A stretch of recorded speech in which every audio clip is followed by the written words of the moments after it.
হয় দোকানী তোৰ দোকানৰ পৰা 1 কেজি আলু আধা কেজি পিঁয়াজ লৈ গৈছিলোঁ গোটেই খপা গেলা এনেকৈ হ'লে তোৰ দোকান নচলে আৰু সব গেলা গেলা বস্তু বিক্ৰী কৰি আছ কিমান দিন চলিব পইচা দি পেলাই গেলা বস্তু ল'ম নেকি তোৰ দোকানৰ পৰা এইবোৰ বস্তু ল মোক নালাগে মোৰ পইচা ঘূৰাই দে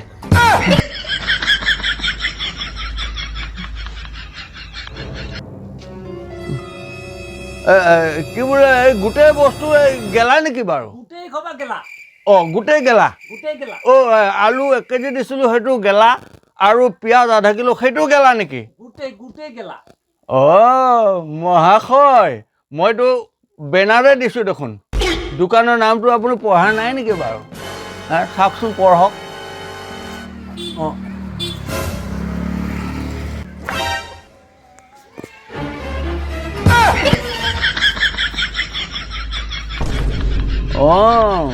গেলামালৰ দোকানত গেলা বস্তু বিক্ৰী নকৰি কি ভাল বস্তু বিক্ৰী কৰিও নেকি মহাশয়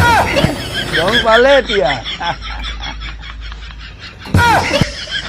হয়তো গেলামালৰ দোকান হ'ব দে